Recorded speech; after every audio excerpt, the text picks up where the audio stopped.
Hello and welcome back to the Egg Attack Podcast. I'm your host, a single cloud in a clear sky, Jay, and joined as always my co-host, the flock of geese that flies through it, Z. How you doing today, Z? Jack, there's no time. There's no time for pleasantries. We were right.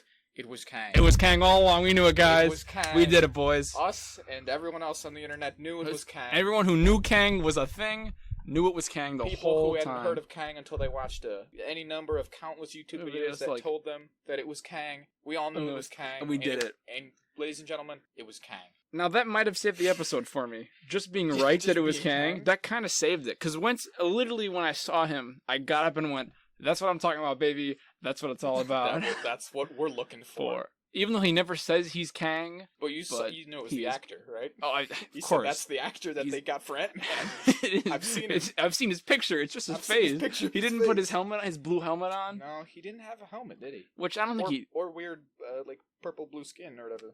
Wait, it's not really a skin, it's the helmet. No, his face is a skin. No, it's not. It's just a helmet. What color is his skin, though? He's like a white guy in the comics. No, he's not. Yes, he is. You're mad. I'm not mad. That's literally what's happening. Like, that's what it is. I don't know why you think I'm wrong. Huh. But yeah, he did have his costume. At various parts, he had his comic-esque costume, right? Yeah. But yes, he wasn't very... No, look it. That's not him being blue. Look up with helmet off. I don't know why we're doing this on air. I'm not going to cut this out. But no, look it up. Should. I do know that the Iron Lad version... Oh my god, it is just a white guy. Of course it is. Why would he be purple? I don't know, because I thought he was an alien. But I guess I knew he wasn't an alien. He says he's a human from Earth. He's really just a human. Cut all that out. I'm not cutting any of it out. We're going to cut for content on the 5th episode. But he was Kang. He was Kang. We did see his outfit vaguely. But he's wearing like shades of it. He's like a purple and green, which is just his outfit. There's also the different versions, the statue at the end and whatnot. Yeah. But yeah, so they refer to him primarily as the one who remains. He who remains. He remains? Are you sure it wasn't the one who remains? No, it's he who remains. He who remains, you're right. And it's because he beat all the other Kangs. He's the last Kang standing. Last Kang standing. Kang of the Hill. So, American what Kang. What did you think of that as the explanation? I thought it was fine. I liked how they did it, to be honest. Because I remember last week I talked about, like, how are they gonna deal with him, and they just kind of dealt with him immediately, and it makes more sense that he's not the villain of Ant-Man, because a big part of this guy's character is that he's just kind of infinitely old and tired and just wants to not be like the ruler anymore. He doesn't want to be the guy in charge, the man upstairs, even though he knows that he will be the man upstairs eventually, which is kind of fucked because he knows it's gonna happen, because it's happened probably countless times, if we're gonna be honest. Well, and that's the thing about, we touched on, I don't remember to go into it because it's kind of confusing, but we did touch on that when we talked about the Young Avengers, is that Iron Lad of the Young Avengers is another version of Kang the Conqueror, and the reason he does what he does is that he comes back to, like, whatever, quote-unquote, present-day Earth to try to stop himself, because he sees what he'll become, and he's like, I don't want to be evil, I think I'm good. And of course, inevitably, he becomes circumstances... evil. Yes. dictate that he becomes evil. I mean, he meets himself. He doesn't want to. They fight Kang. Kang is like the main villain of the first arc of the Young Avengers. But then, circumstances dictate that he's got to leave, and then eventually, he kind of feels betrayed and goes against him. He's like, you know what? Screw you guys. I will be Kang. Yeah, it's kind of self-fulfilling. Literally just self-fulfilling, because in his efforts to not be Kang, you always find your destiny in your efforts to avoid it. This is a version of that, essentially. It's Kang trying to stop all the other Kangs, because he's like, you guys suck. You guys suck and it's bad. And so, they did kind of do what I said they would have to do all along, is that they couldn't just be like, hey, it's me, Kang, because that doesn't mean anything. He never actually says his name. He literally never does say that he actually is Kang. But he did have to explain, right? And I think he did it well, though. I agree. And he has essentially his comic origin, which I find interesting, because in the comics, Kang's real name is that he's Nathaniel Richards. Yeah, he's a descendant of Reed Richards. So I guess, the origin that he outlines in this is that he's like a scientist in the far-flung future who discovers alternate realities. Yeah. So I guess in the MCU, he could also be a descendant of Reed Richards. Obviously, they didn't mention any specifics on this because that's not really relevant now, given Reed Richards doesn't really exist yet. Yeah. I saw something today that people think that they might retroactively create them because of the timeline splitting, but I don't know if that will be the case, because Kang always has to exist. Or maybe not, because maybe Kang doesn't exist in the sacred timeline. Maybe he removed himself. Well, I think what the sacred timeline is stopping any other Kangs from popping up, as it turns out. Yeah, he's stopping all Kang variants from ever occurring, because they're the most dangerous variants of all of them. I've seen theories. I know, well, basically since the Fantastic Four have been rumored to appear in the MCU, it's been, a lot of people have theorized that the way they're going to bring them in is through some alternate universe hijinks, in that, like, the Fantastic Four will appear fully formed in the MCU, right? Yeah. They won't have to do an origin. It will be like, hey, we're the Fantastic Four, we've been doing it for years in our universe, we're here now, so we're hanging out to with help you guys. Which kind of makes sense, because otherwise they have a lot of ground to make up, don't they? Like, yeah. Because traditionally, Fantastic Four is like one of the first. Is the first. That's why they're Marvel's first family. They are like the first team. They're chronologically the first superheroes in the Marvel universe to get their powers. So the Fantastic Four. They're before Spider-Man. Well, obviously not chronologically before Captain America, but of the modern age. They're before Spider-Man. They're before Iron Man. Within the shifting time scale. Yeah, within the shifting time scale thing. They are the first of the new, like, modern age of heroes. So it would be kind of weird to start them off in the 15th year or whatever of the MCU. Especially since they've done so many other obscure characters. Like, to have them come after Blade and all those guys would be kind of strange. But so, yeah, to have them show up as a result of Kang, who, again, is already related to them. He is traditionally a Fantastic Four villain for that very reason. I think that could work. I guess so we should get into more specifics of the episode. Yeah, we just kind of went right into the one part that we were right about. So, I would say other than the Kang stuff, which, again, I think was handled really well, I will say I liked his characterization of him. I think it's really cool that he was kind of a little crazy, because you would be. He would be, because he literally is infinitely old. But he's a little more chill. Again, I guess he kind of fits into the MCU archetype of being more witty and kind of loose and kind of funny than just a straight up, which is a bad guy thing. I watched it with my family, and that was the complaint my brother had, is that he said, like, well, I don't like this Kang. He's not a conqueror. And I was like, well, he's not going to be the Kang. Well, that's the thing. This Kang that we see is not the Conqueror. Yeah, he's... Really, intentionally. He does say that he had been called it, of course, but he isn't necessarily, the Conqueror. He's just the one who remains. Yeah, he's he who remains. He's just the one who's left. And I think that means that the one we see in Ant-Man will be Kang the Conqueror. Yeah, or even the one at the end of the episode there, the statue, who's wearing the sort of traditional outfit. Yeah, I kind of agree. Now, I wonder... Also, because... Obviously, this one dies, so he can't be the one. He can't be the one. He's dead now. Yeah, he's dead now. That's as the episode went on, I said that. I was like, well, clearly he's dead now. And I very interesting thing he says when he dies, and I promise we won't talk too much. Well, I mean, we're gonna keep talking about Kang, but this episode we won't just only talk about Kang for the Loki stuff in this episode. But when he says, "Oh, I can't wait till you meet the other variants," I'm he's nicer. Like, well, no, that's literally it. Yeah, he says, "If you think I'm bad." Wait till you meet the other one. I'm stopping all the bad ones. So he's clearly not the Conqueror one. He's not nearly the worst of them. Now, I've seen posts around that there is a comic version of this where he's called the Immortus or something. It's not immortal. Yes. And he is the strongest Kang to exist because he sits outside of time and he beat all the other ones like him. But he's not the most evil, obviously, because he does it at first for good intentions, as he mentions to the Lokis. So, I guess, before we get into, like, the Kang and all the implications of it, as far as the actual episode, other than that kind of stuff... Not great. Yeah, I think it was a little disappointing. As a season finale, in particular, bit of a letdown. Now, it's so hard to strike the balance in stuff of, like, leaving something dangling that can be... Leave them wanting more. Leave them wanting more, exactly, and leave something dangling that can be picked up and addressed later in a bit of a cliffhanger, without also, like, just leaving it a bit too much. And I think unfortunately they didn't strike that balance in this. I think the cliffhanger was a little too much, where it didn't feel like a good, satisfying conclusion to this season. I'd have to agree. Like, I guess this is going to become my mantra on this show, but it seems a lot in episodic, serialized storytelling, whether it's episodes of a TV show or films in a film series, you either have to focus more on character or on plot, right? Yeah. And I think this is an episode that focused a good amount on plot, but really rather focused on, like, the future plots, setting up plots for the next season.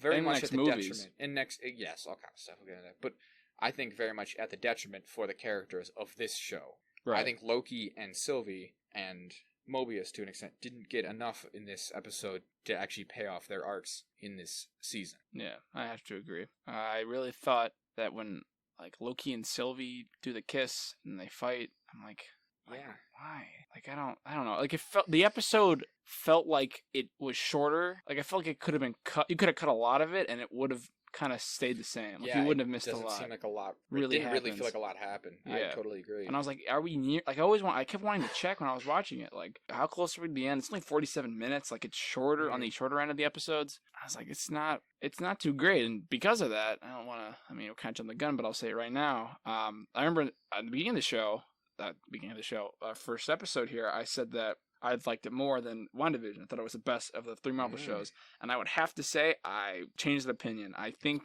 below WandaVision. Just because WandaVision told a complete story and set up other movies. I totally agree. Because they did all of, like, Wanda got her development and Vision got development. But we also set up, as we keep saying every episode, the Young Avengers. Yep. That's going to be our other mantra of this fucking show. It's just the Young Avengers because we talk about every episode. We're all going to get Young Avengers shirts. Just say Young Avengers. We hope they do Young Avengers. Please, do Young Avengers?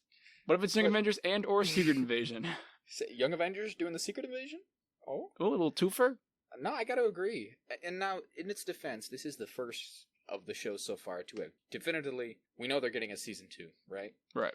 Whereas, like, WandaVision, we didn't know. Falcon and the Winter Soldier is a weird thing because they got the movie maybe or whatever. Yeah. But this one, obviously, at the very end of this episode, they already know. I mean, season 2's got to be in production already. That's what I was wondering, is when this will come out. So, in its defense, it does do that. But again, I don't think that's necessarily a catch-all excuse for having an unsatisfying season. If anything, it's just kind of lazy. They'd be like, oh, we'll address it in a year when the next one comes out. Like, no, you can't really do that. I agree. And again, maybe our opinion will change as the second seasons come out. But again, I just can't shake the fact that after this episode, like as of right now, it just feels unsatisfying. I don't know. Yeah. Loki in particular, he is back to square one. Not like from a character perspective, but I guess just from a plot perspective. He's alone. He has no one around him now, right? He spent this whole season building relationships, like genuine relationships, which is obviously a thing that his whole character in the MCU has struggled with.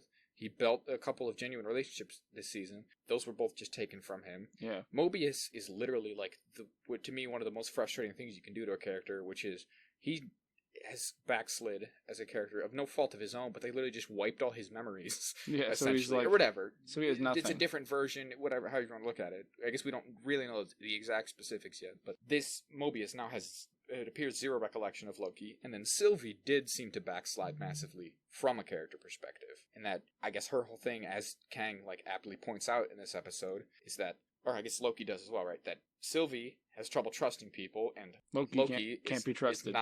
He has not made himself a person who is deserving of trust. And Loki seemed to work on that, and apparently Sylvie never got over that. Yeah, Sylvie was like, I'll just kill he who sits. Which is just a horrible decision, right? Yeah. Clearly, because everything he said was true. Yeah, he's like, no, this is gonna happen. I guess she had no way of knowing that he wasn't lying, or as she said in the episode, she thought he was lying, but still, like Loki aptly pointed out, it's not worth risking, is it? Yeah, because if he is telling the truth, the consequences are too great to mess with. Like, it's literally cosmic, and she just doesn't anyway. It's a bit. See, we were talking about last week how we're like, well, I hope she's not killed, and they don't fridge her. And this is almost worse. They villained her. She was the villain, and then they're like, well, actually, not really. Sympathetic. But now maybe she just is the villain. Now she's the villain again. She sits outside of time. I don't care for that. They Danied her. They did her Daenerys from Game of Thrones. They just made her the villain. They made her the villain. They made the love interest the villain. They villain. rang the bells. Come on. I mean, of course she still. They made They made the blonde love interest of the black-haired protagonist who sat all the time the villain. Oh my gosh. It's all and Kit Harington's in the Eternals. Oh no. They did it again. They can't keep getting away with it. Keep getting away with it. I mean, and now Sylvie does have, of course, time to redeem herself, but it's frustrating to me personally. That's how she decided to go. I guess that's interesting about. So like, it kind of turns out that what they did to Sylvie really wasn't personal. And again, Kang says that, right? Yeah, but like his goals really were essentially just altruistic. Like. And obviously it comes down to ultimately like and do the ends justify the means thing. Yeah. But he really wasn't doing it for, as we had like theorized all along, any like nefarious personal, purpose. like nefarious. I just want to control everything. Nah, he was doing it to essentially save the universe from another multiversal war. Yeah, another Secret Wars. A bit of a Secret Wars. That's what people have been saying. That's what they're saying. That they're setting up Secret Wars. So I guess let's get into that. So like now the way it's left off obviously is that because Kang is killed, he's not able to run the Time Variance Authority, or maybe even if he hadn't died, it almost no result, right? Because during the timeline of that episode, they passed the point apparently of no return, which he knows, yeah, like the future. So maybe after that point, he would have been unable to stop it anymore, anyways, because he wouldn't have the requisite knowledge to understand where it was going, yeah, to keep it from happening. So maybe this was inevitable, regardless of if Sylvie killed him or not. But so now there's a bunch of Kangs, I guess, huh? Just running around. So I guess this is something I want to talk about because, like you said, people are theorizing how this is going to be like a Secret Wars scenario, and something you said last week or 2 weeks or whenever it was seems to be coming true. That like kind of feels like what if. It's going to be a spin-off of this. Yes, like directly in canon. Like these are all universes that pop up as a result of this event, and obviously Watu sees them all. Spider-Man is it's No now Way Home. Now it's almost. I'm not really it's starting to get annoying. I gotta be honest, because the instant the multiverse came up, there, like we said last week, we had a little discussion about if Loki is going to return, and he just is. They just straight up. I guess spoilers if you haven't seen it. I mean, we also just spoiled the whole episode immediately without saying it, but whatever. If you don't know by now, we'll put it in the description of the episode. Yeah. I don't know why I'm telling you this 18 minutes in, because if you didn't read the description... we ruined it, didn't we? It's 2 ways long. I'm not going to cut this part out. Maybe I will. But yeah, like, I feel like they just don't care about surprises anymore, or they don't care that much, because this confirmed it to me. Tobey Maguire and Andrew Garfield are in Spider-Man 3. Like, there's no way around it. Loki's in Doctor Strange. When they asked Jonathan Majors, who is Kang the Conqueror's actor, if he was going to be in Loki, he said, I don't know what you're talking about, which means you're in Loki. Why would you say, like, try. Just try to be secretive. I wonder if there's we've talked about this before, just to fin off. When they ask those actors, I wonder if there's something about their contracts or something. Maybe it's about presenting like positive, like family friendly image. But I always just wonder why they don't just lie. Yeah, they just say no. I'm not. Just lie. Just be like, no, I'm not involved. Instead of doing their weird like, what do you even mean? I would love to be in it. Like if they just, I feel like I'd believe them more if they just were like, oh no, I'm not part of that. That's like what I mean. I'm only an Ant-Man. When they say I can't talk about it, well then why would you?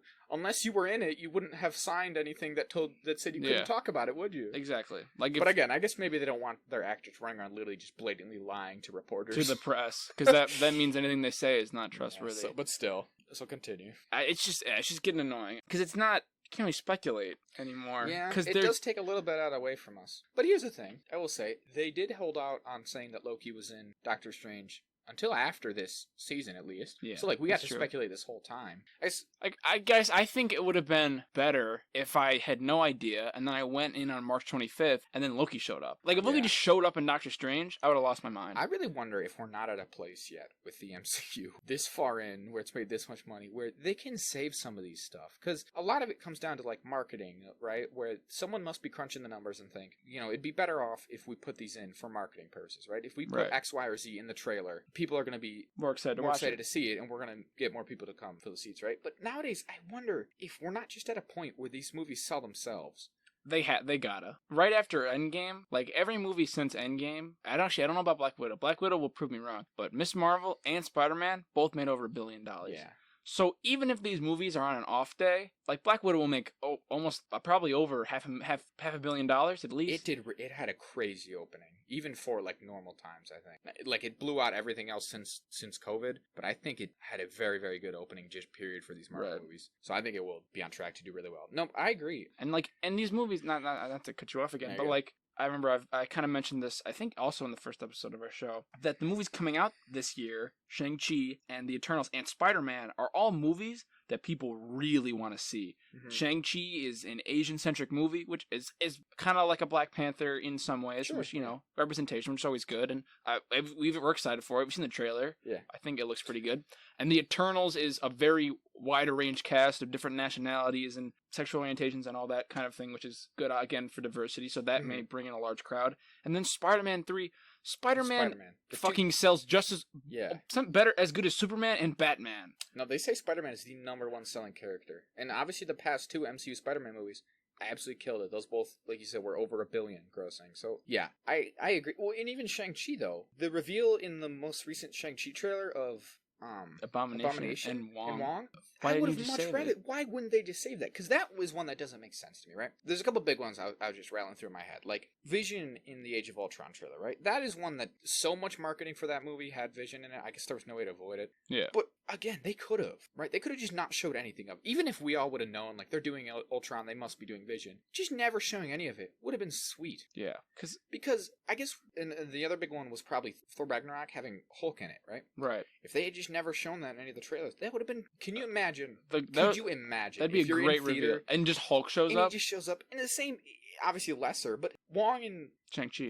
Yeah, Wong and Abomination and Shang-Chi there. Like, and what I'm trying to figure out is, again, like I said, somebody must be making the decisions who think like this is gonna be better for us overall. But like, who is sitting there thinking I'm not gonna see Shang-Chi, right? And then Abomination shows up, and then they're like, I'm sold. You know what gets me about that scene is that he's not going to be in the whole movie. Well, he's not going to be in it much. He's going to be in that scene when they're in that fighting ring, and then he's not going to be in the rest of the movie. So, with this reveal in particular, Abomination, Wong is obviously more so, but Abomination in particular is no one's favorite character, right? No. There is no one. And the other thing is, like, who's going to recognize him? If not, like, already pretty big Marvel fans. Who were going to see this movie anyways. People like us. Who is going to see Abomination and be like, now I'll go see it? And the same thing goes even for Loki in Doctor Strange. Like, maybe, and again, maybe he'll be like a very significant character where, again, you can't really market the movie without him. We have no way of knowing quite yet. Mm-hmm. But still, like, yeah, that would have been a cool reveal to not just say immediately. Yeah, again, I don't know. Because who was going to go see who was, like, a big enough fan of all this stuff that they weren't going to go see Doctor Strange, but when Loki shows up, that's when they'll go see it. You know what even gets me more? I just thought of it. I remember I mentioned it last episode as well. We're just remembering our past material a lot. Where I mentioned that at the end of they finished filming Doctor Strange, obviously, like, the beginning of this year, and they released, like, people got T-shirts, and people took pictures and leaked them to the public, which I don't like, which I think is dumb. And on the picture, again, like I said last week, Loki isn't on there. It's it's Wong, Strange, the girl, Naomi's name, I think her name is, who can jump through portals, and Wanda. Which means that even the people who worked on the movie, probably not all of them knew Tom Hiddleston was going to be there.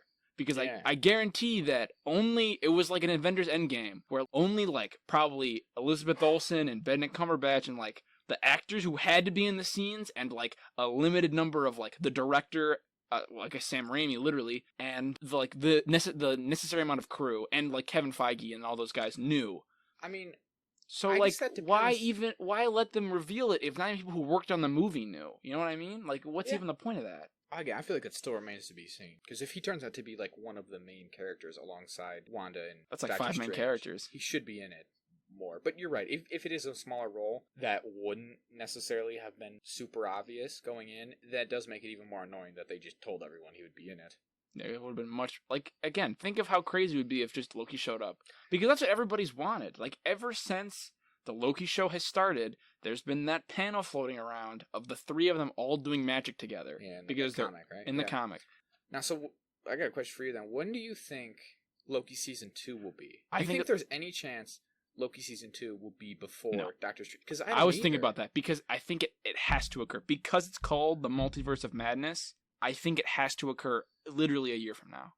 Like, they have to do Spider-Man 3, and that's when the multiverse will start to break, because Doctor Strange will be in it, but I don't think he'll be in it that much. Really, you could say the multiverse will start with What If, right? Yeah. Because again, if our theory, if a thing is here is right, that's when things are going to start to get trippy. Start to break. But I think because Doc Ock crosses over, we know he does, which means, obviously, Tobey Maguire, like, once the universes start crossing over with each other and interacting, just like the Kangs, because, I mean, if Kang is interacting with himself, he's not the only guy jumping to meeting other versions of himself. Yeah, no, I'm not just saying it. I'm kind of thinking it through. So, like, we have Shang-Chi, then the Eternals, but then it goes Spider-Man, then Doctor Strange. Yeah, immediately. And then, yeah, if it did go, then, say, season 2 of Loki, I'm trying to think, I always forget, like, the shows, like, what shows might hypothetically be airing around that time frame, but yeah, like, it would be nice if it was, like, a kind of, like, a Bing, bang, back-to-back, yeah, of, like, Spider-Man, which is dealing with this stuff. Again, we know Doctor Strange is in that, and then Doctor Strange in his movie with Wanda. And Loki. And Loki, maybe, and Loki, who also is dealing with the fallout of this kind of stuff. That would be nice to be contained, because I this is just the reality of, like, again, episodic sort of massive universes like this, that things get a little fuzzy, but it is kind of weird when, like, something should be going on, but then it's not really being addressed. So, like, it'd be weird if they took big breaks between all this kind of multiverse maybe stuff, and then it's just like, and then we did, I don't know, Ms. Marvel, and no one ever addresses why. Like, wait, what happened to the Doctor Strange stuff? So I think it'd be nice. Like, because I don't know about anything that's between, because I've been thinking about it lately. There's a big gap between Spider-Man and Doctor Strange. There's like 2-3 months that nothing is announced. We don't have any TV shows even that are going to fit in there? Not that I know of. I have not heard any early 2022 TV shows that are announced yet. So that makes me think that they won't for that very reason. Because if you do Spider-Man in the crazy No Way Home crossing over everything, and then you do Moon Knight. Actually, wait, no, Moon Knight's 2022, so they might do Moon Knight. Maybe it'll be Moon Knight. Because Moon Knight started filming Actually, they might just do Moon Knight. Maybe I'll just put my foot in my mouth immediately. That's fine, though. I'm not saying I don't think they should do anything in between, but it will be nice if they kind of relatively quickly wrap it up. Because it's kind of like like the Ant-Man and the Wasp thing, where you have this massive cliffhanger with Infinity War, and then you just do a quirky little side movie, and you're just like, well, come on, I don't have anything. If they left it too long, I would start to be like, come on, like, this is this massive thing you set up. And I guess to sort of like snowball off of that there, we kind of talked about it, I guess, a couple weeks ago when we brought up the Young Avengers thing. But it felt like, until, I guess, really like this week maybe, that Phase 4 of the MCU didn't have like a unifying sort of storyline. Yeah. Obviously, really, essentially, I guess Phase 1 of the MCU was just like assembling creation, right? the first Avengers. Starting up. It truly was just laying the groundwork. And then really Phase 2 all the way through the end of Phase 3 was all building to Infinity War. Yeah, and obviously some of them, like I keep saying, some of the movies focus more on characters, and some did focus heavily on moving the plot of the entire universe Infinity thing forward. Like, say, a Civil War movie, right, did not have much bearing on the Infinity War plot, right? There's no Infinity Gems in that or anything. Yeah. But it obviously was massively important for the characters. And so it all kind of built to that goal. And then this one, we didn't seem to really have that. And now, in retrospect, it kind of feels obvious that all of these things were not just like similar themes, and like, because for a while now people have been like, man, now that the first 3 phases are done, it seems like they're getting real weird with Phase 4, right? Like, oh, Doctor Strange in the Multiverse of Madness, that seems funky. Oh, yeah. WandaVision, that seems weird. That's crazy. Oh, Loki, that's gonna be crazy. The Quantumania. Oh, Love and Thunder. Oh, they're having all the Thor. They're having all the Spider-Mans and Spider-Man. Whoa, this is gonna be crazy. But now it seems almost obvious, like, oh, those were all the same. They weren't. It wasn't just a coincidence that those were all the same kind of weird reality-bending plots. It's all one event, maybe. Yeah, it's all the Kang the Conqueror. This is going to be the unifying thing for at least, I guess, whatever Phase the 4. first half of Phase 4. What I think, now that you've said it, I'm thinking about a line that Mobius said in episode 4, I believe, before Loki changed his mind, is that he mentions that they've brought in vampires, Kree, and Titans. I want to focus specifically on vampires because of our dear friend Blade. And specifically because he is the second last movie that they've announced for Phase 4, and then we move into Fantastic Four. So I'm thinking that at least Phase 4 will be a multiverse Kang storyline. And then I think Phase 5 will be Galactus. Or maybe more Kang, but more focused on fighting Kang himself. Because I think, maybe not even Galactus, then maybe I'll change my mind, I'll cut that out. So I'm not wrong. But I think the Phase 4 will be Loki setting off the multiverse, and then it'll just be in damage control insanity. Doctor Strange trying to fix everything the best he can.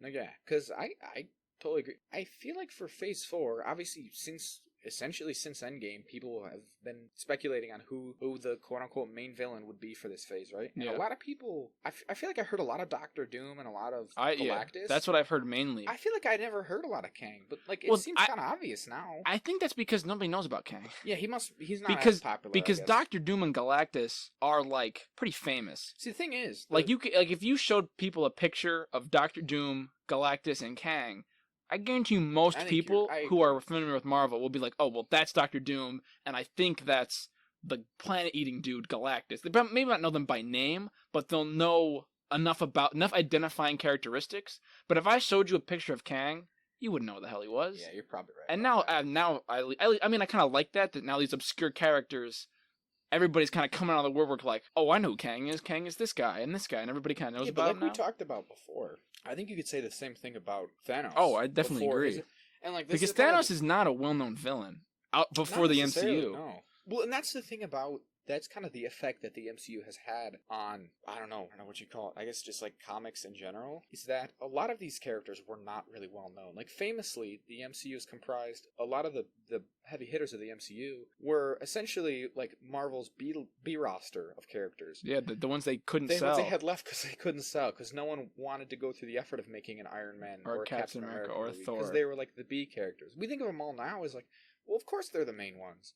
And they obviously all, like the Avengers, right? They've always been the Avengers. The thing about it is that the Avengers wasn't always necessarily even one of the best-selling Marvel books, right? It's always X-Men, Fantastic Four, and Spider-Man. Like we said, Spider-Man is the best-selling thing ever. They always far outsold the Avengers books. So we think now, like, it's the Avengers. It's like the main thing in Marvel. And in some ways it is, but it never necessarily was the most popular one. Certainly agree with that. The thing is that now, as the movies have gained popularity, people have gotten into the comics now, and now, like, not to be a gatekeeper or anything, because I think that describes me as well. I'm only as into comics. I only have as many fucking Marvel comics as I do because of these movies. Yeah. But I think people like reverse engineer their this love of like absolute comic lore, where they see Iron Man, right? And not nobody, but the overwhelming majority of people who saw Iron Man, no one complained about how different Tony Stark was.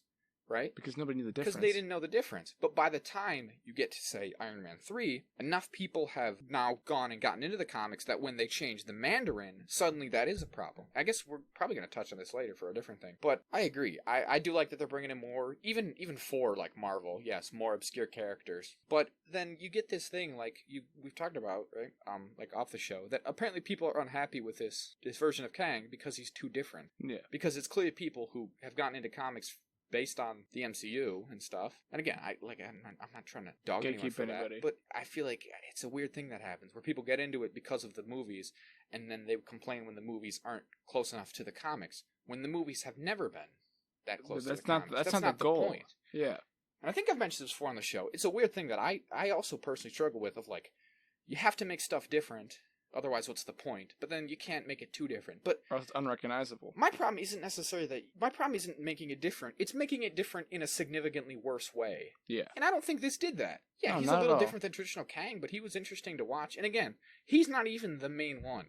He's dead now. So any of the Kangs we get in the future are going to be different, presumably. Yeah. In personality and temperament and stuff. Right. So people who, making a big deal about that, I think they're being a little short-sighted with it. Because this one's gone. We're going to get the more traditional one, I think, for the future movies and stuff. Now, I wonder, since we're doing the multiverse and stuff, if we'll get the comic famous, and then since we're doing Fantastic Four, if we'll get the comic famous Council of Kangs and Council of Richards. Yes. Where there's 3 Reed Richards who run it, who all wield their own Infinity Gauntlet. I don't know if they'll do that, because that's a little intense, but they very well. There's like the Reed Richard Pharaoh one. There's so many. I guess he's not a descendant. He's an ancestor. Yeah, one of Reed Richards' ancestors is an Egyptian pharaoh who was alive at the time of Apocalypse. Of course he was. It's like a whole thing. But yes, that could be fun. Again, this is where it is kind of showing the cracks though of like so much of the Marvel universe is Fantastic Four stuff, and we still don't have a Fantastic Four. So I don't know how this stuff's going to play out. Yeah, it's going to be strange, and we don't have. And people thought it was going to be Doom, but Doom isn't really that big of a threat. I gotta be honest. He's not. That's the thing. Because, like, Doctor Strange can take care of him. For a current... Yeah, he literally can. He can and he does. He's the strongest wizard. But yeah, he is of course a tentpole villain in the Marvel. He's very comics and famous. stuff. He's He famous is, for sure. I mean, yeah. But yeah, he's not necessarily a unifying, like, Avengers level universal threat. Because the Fantastic Four beat him every time. Yeah, the Fantastic Four can usually handle him. It's rare that you need the whole universe behind you to beat up One Dr. dude Doom in metal like mask. you do to... Again, he's a very strong, powerful villain, and like sometimes he's got his whole country, and like sometimes his Doombutts. I was gonna say sometimes his power isn't just his physical like suit and his magic or whatever, but it's like his political might and like his machinations and stuff that go on. He's very like his diplomatic community. Yeah, he's very crafty with it. But yeah, he's not necessarily like the whole Fantastic Four and the whole Avengers and the whole everyone else kind of threat.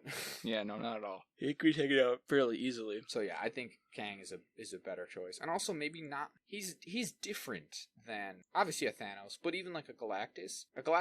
A Galactus is a pretty, like, grand scheme of things. Galactus is a pretty simplistic villain. He's more motivation. Of a cosmic force. He barely even has like traditional like whatever human motivation. He's almost unthinking in what he does. Like he only seeks to eat planets to keep himself alive. So he's kind of like Thanos, I guess, in that he's just hell bent on essentially just destruction. I think he's even but he's even more simplistic. Yeah, because he does it for his own. He does it as we.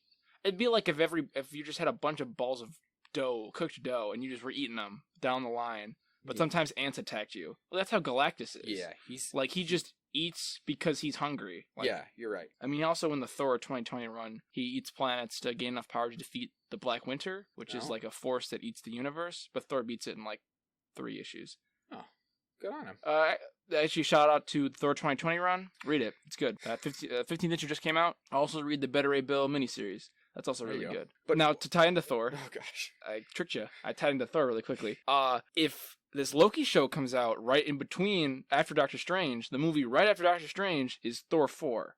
Oh. So, what are they going to do with that? So we could bring Loki back to Thor like I said we should. Yeah. And you said they shouldn't. I said they shouldn't. I said I don't even think he was going to be multiverse. We were at odds. But I think because he's in multiverse, they're going to bring him back to Thor. Be in Thor. I think he probably will be. I wouldn't mind. Maybe not as much, because they've leaked a lot of Thor stuff. See, we talked about... But coincidentally, they've leaked no Doctor Strange stuff, but a lot of Thor stuff has come out.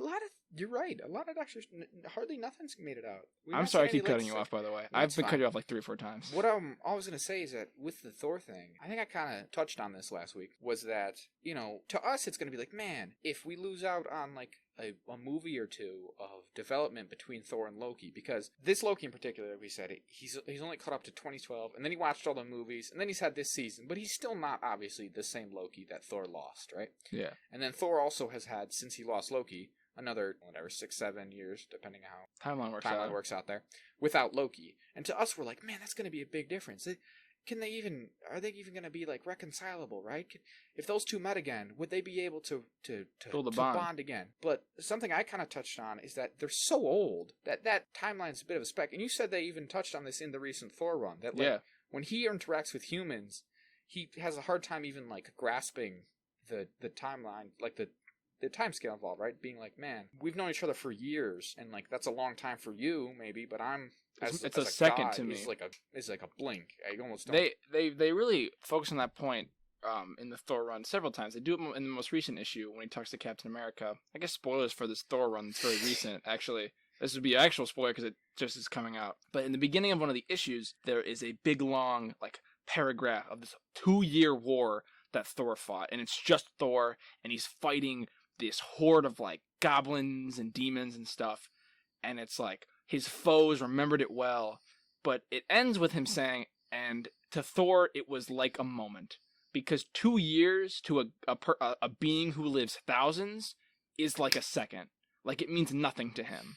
Like he will forget it ultimately. Like the elves in Lord of the Rings. Exactly. Like and I guess so. What I was gonna end with that is I think Loki could jump over to the Thor, and they could like still link up in essentially. And plus, he has mind magic, so they could just mind meld their minds and figure it out. Whatever you need to do. They could just use Asgardian magic because they got the most. They're the closest to magic that they can just be like, oh, and I fixed it. And Sylvie can just connect their minds with her magic if she's not still evil. I hope she just is good and she turns around, because she definitely regrets killing Kang. Well, yeah, She, so like, I guess again, so it does make it kind of weird that, like, I hadn't really considered this until, like, now when we were talking about it here, but, like, the Thor-specific sort of threads of this really I said Thor, I meant Loki. The Loki-specific stuff isn't going to probably get picked up again until Loki Season 2, which is weird that we're going to get so much of this stuff in Spider-Man and Doctor Strange. What If is, kind of adjacent, even if it is, like we said, and ties into this event here. It's not gonna, none of those probably are gonna have any bearing, unless they do. There is theories that, like, somehow some of those characters are gonna make the jump and that it's gonna be whatever. But we're gonna see Spider-Man, and then Multiverse of Madness, again, obviously just based on the title, I suppose, right now, because we still know almost nothing about, like, the specific plots of that, is that if it does deal heavily with this multiverse stuff, it's gonna be weird to see all that, and then, like, not, I guess this is gonna do, though, in a way, what I've, like, wanted the shows to be doing, is that just treat them like fully parts of the MCU. Oh. Is that a whole ass spider just fell on you? That's a big fucking spider. What the hell? The fuck? A big, like, orange spider fell out of the ceiling onto Zach, listeners. Get it? And we're back. The spider. We deal with the spider. I'll leave up to the point where Zach looks away from the mic. I don't know what I was saying. Oh shit, neither do I. Am I saying that he'll meet up? It'll be fine. Oh, I guess so. Like, maybe what they're doing here is they're just going to properly treat it like an entry in the MCU, because up until obviously the Disney Plus shows, the quote unquote MCU shows were entirely one way, right? Yeah. In that the movies would Influence have little them. references and stuff in the shows, but The shows don't do the other nothing. things. And now they're proper full on entries into the universe, I think, which. I think essentially it's going to be like, you need to watch Loki Season 1 to fully get, say, Doctor Strange 2, and then Loki's going to be in that and do stuff, and then he's going to jump back to Loki for Season 2. But you cannot... And if you hadn't seen Doctor Strange, it will not make sense. Which maybe is weird, like, it is kind of a weird thing to, just from the perspective of, like, you can't watch Season 1 and Season 2 of a TV show without being lost with this ancillary material, but that's kind of what the MCU is, right? And I feel like we've talked about before off podcast, that's kind of how Captain America is, because now that we know that Sam Wilson is Captain America and he's in Captain America 4, yeah. If you only watch the I don't know what you call it, 4 movies, the 4 movies of the Captain tetralogy. A tetralogy. That can't be really what it's called. No, it's not, because it's not quadrilogy, because there's Greek prefixes and there's Roman. So because you could trill is, and then so it's tetra. I could attack that word. As interesting as that is, we're not going to go into that. Anyway, my point is that if you watch Captain America: The First Avenger and then you watch Winter Soldier, you get okay. That's pretty good. There's not too much you're missing. Then you watch Civil War. Okay, it's basically Avengers 3.5 or 2.5. You kind of need the other. You need the movies, between. and then Captain America 4. You need all of them. 4. You are fucking up, bud. The MCU really is getting to be comics. Yes, it's like a thing. Yes, you can obviously pick and choose, but to an extent, you kind of do just gotta watch everything. I think we've talked about this before, where sometimes I'll like try to connive or like think of an order that you could watch the MCU in with as little fluff as possible. Which ones can you cut? And almost every time I find myself being like, well, okay, you can probably get away with maybe doing just Iron Man and maybe just Captain America, and then in the Avengers maybe they do enough on Thor. Maybe you don't need Thor's solo movie. You kind of get it, or maybe even if you want to be bold, maybe you can just watch the Avengers, right? They do enough in the first Avengers to set up all the characters. They kind of give everyone's backstory. Obviously, based off of how those movies performed in real life, more people watched Avengers than any of the other previous ones. So right, it was the first movie of the Marvels to break $1 billion. So clearly they got it, and okay, maybe you kind of need Captain America, but too, because that's important for Bucky, for Bucky and but also for the Shield thing that kind of explains Age of Ultron, but you'd probably want Thor too because of the Infinity Stones. And then you just keep doing this, and I'm just like, you kind of got to watch all of them. Yeah, it's a foregone conclusion at this point. If you got to watch eventually, you got to watch all the. You can't cut out any of the Avengers films. You definitely got to watch all 4 of the actual Avengers movies, but you can't watch them all in order. But you also need Civil War. I mean, that's not an Avengers movie, but it's like an Avengers 0.5 almost. I mean, it's kind of, and you just do that forever. So yeah, I think I would have no problem with it if Loki Season 2 is essentially a sequel to Doctor Strange 2 in some ways, because Doctor Strange 2 in some ways serves as a sequel to Loki Season 1, because of when the order that they came out. Because that's how the MCU has operated for the longest time. In the past, like towards the end of Phase 3, and obviously this now in particular, it gets a little fuzzy, but generally the rule of thumb was that the MCU happened in the order that it came out. And so if that's the case, then yeah.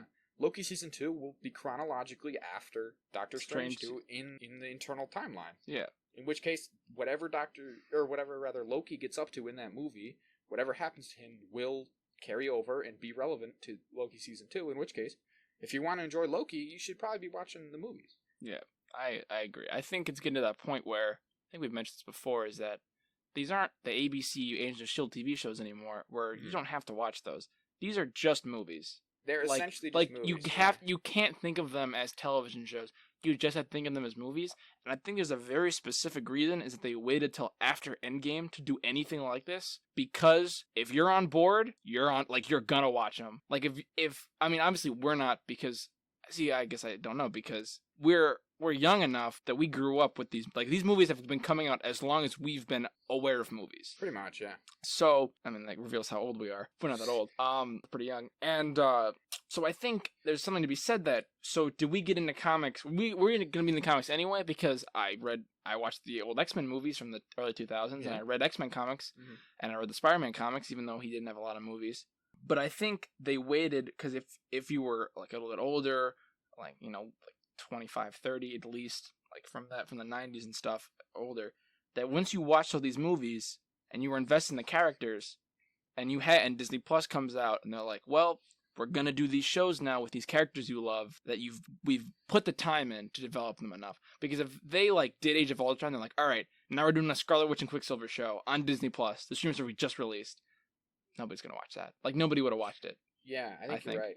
And I think Disney Plus also just offers them the resources to do a more premium product. Whereas, like, if they had tried to do, say, Loki, an ABC budget, God, I don't know if they could have pulled it off. They would have commercials, and it would have just been brutal. Yeah. Because Loki doesn't really have, there's no brace for commercials because it's just one continuous show, which I like. I guess, again, as of right now, though, I mean, we'll see how What If plays out.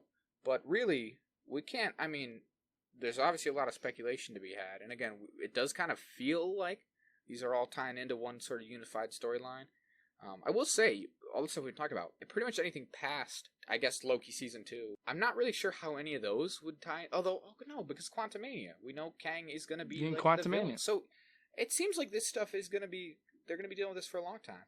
Oh, yeah. So that'll be cool. Again, I don't know how, like, other, like, more grounded stuff is going to fit in between that. Again, that's sort of the problem with having a massive universe like this, is that if there's this constant threat of, like, this massive multiversal chaos going on for the next 5 years of storytelling, that's probably not that many, but whatever, the next couple of years of storytelling here, then you also just get, like, a Moon Knight where he's just beating up dudes in Harlem. I was going to say, yeah. Like, I was just thinking about that. It's a bit of a disconnect that can happen. Yeah. But they've handled it well thus far. I think it'll figure it out. Yeah, because I was thinking, like, all right, well, who's going to join the Avengers? Because right now in the Avengers, I keep going back to the Thor 2020 run, because he briefly goes into the Avengers, spoilers. On the Avengers, specifically to make note of, is Iron Man, Captain America, who aren't around, but it's Captain Marvel, there's Black Panther, who's dead. Damn, I'm really not doing great. Blade and She-Hulk, who both have not appeared yet.